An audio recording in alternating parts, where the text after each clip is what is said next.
What you're about to hear might change the way you see the world. But before we begin, subscribe to Tony's Horror Stories so you're not alone when the darkness returns. The town disappears after midnight, and I'm still in it. When I was a kid, my grandfather used to tell me a story. He'd sit on the porch with a cigarette in hand, eyes fixed on the horizon, and murmur, "There's a town that vanishes after midnight, and one night I didn't get out in time." I always thought it was just an old man's tale, a ghost story meant to scare kids into coming home before dark, the kind of story told over campfires or whispered at sleepovers. But there was something about the way he said it, something hollow in his voice, something real in his eyes. I never forgot it. Years passed, and the memory faded, until I saw it for myself, until I followed in his footsteps. The town is called Eldon Hollow. You won't find it on Google Maps. You won't hear people talk about it. Most assume it burned down or was swallowed by time. But Grandpa insisted it was still there, hidden deep in a pocket of forest off a crumbling, forgotten highway. He told me it looked like any other rural ghost town during the day. Peeling paint, boarded-up shops, faded signage from another era. There was a diner stuck in time, a gas station with rusted pumps, and a church with a crooked steeple casting a long shadow. The town felt like it was waiting for something, or someone, but when the sun dipped and darkness crept in, the waiting ended. The town changed. Time itself twisted. Clocks froze at 11:59.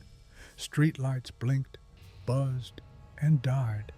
The sky warped, bending colors that had no name, and the air turned thick, like breathing molasses laced with electricity.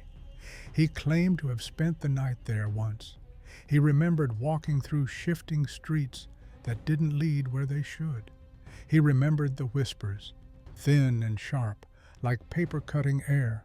When he woke, he was in a graveyard, dirt under his fingernails, a note in his pocket. They remember. He left and never returned. Years later, after his funeral, I inherited his old pickup truck.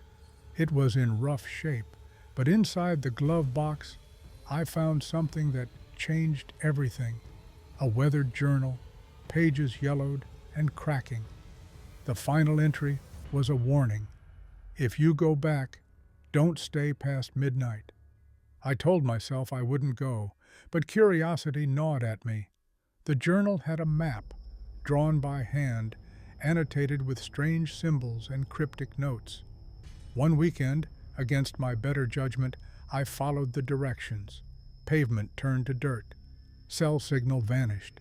The trees grew dense and unnatural, as if grown from something older than soil. And then, just like he described, Eldon Hollow. It was real. Buildings stood in eerie stillness. The diner booths were still set, menus yellowed and brittle. The gas station's price board read $1.03. A bicycle leaned against a lamppost like someone had just stepped inside. I explored. Silence thick as syrup wrapped around everything. And then the bell rang. The crooked bell tower screamed, 11:57 p.m. I should have run. Every instinct screamed to leave, but something pinned me in place. Midnight came and the town dissolved. The sky didn't darken. It split. Buildings shimmered, their outlines vibrating like plucked strings. Roads coiled like snakes. The horizon folded inward, and shadows, dozens, maybe hundreds, emerged from the edges, watching, waiting. One stepped forward, skin pale and stretched, mouth sewn shut, eyes sunken but locked onto mine. Then the voice, wet, raspy, and near. You stayed too long. I turned to run, but the road was gone. Only fog, only silence. except for the footsteps behind me, measured, purposeful. I ducked into the church. Its doors groaned, then slammed. Inside, time slowed. Candles burned with green fire. Dust hung like fog. A trapdoor beneath the pulpit yawned open. I descended. The crypt beneath was ancient, walls etched with names, some crossed out, others circled. My flashlight flickered across one, Daniel Thomas Grayson, my grandfather. Beneath his name, the date was unfinished, a dash, then blank. A mirror leaned nearby. I looked. My reflection didn't mimic me. It watched. It smiled. Then Grandpa appeared in the glass, gaunt, desperate. He mouthed, "You opened it." Something clutched my shoulder. "They remember you now." Next thing I knew, daylight blazed through the windshield. I was back in the truck.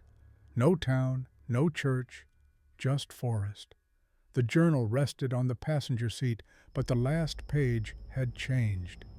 "You left, but not fast enough." Since then, I've heard whispers behind closed doors. Clocks freeze at 11:59. Mirrors show things they shouldn't. I dream of fog, of people sewn shut, of the trap door creaking open. Some towns vanish in time, some vanish on maps, and some vanish at midnight, but never really leave you. So if you're driving late and you pass a sign nailed to an old tree that reads Eldon Hollow, don't stop, don't look back, because someplace remember, and they don't like to be forgotten. You made it to the end. That says something. If this story made you glance over your shoulder, leave a like, subscribe to Tony's Horror Stories, and keep a little light nearby while you still can.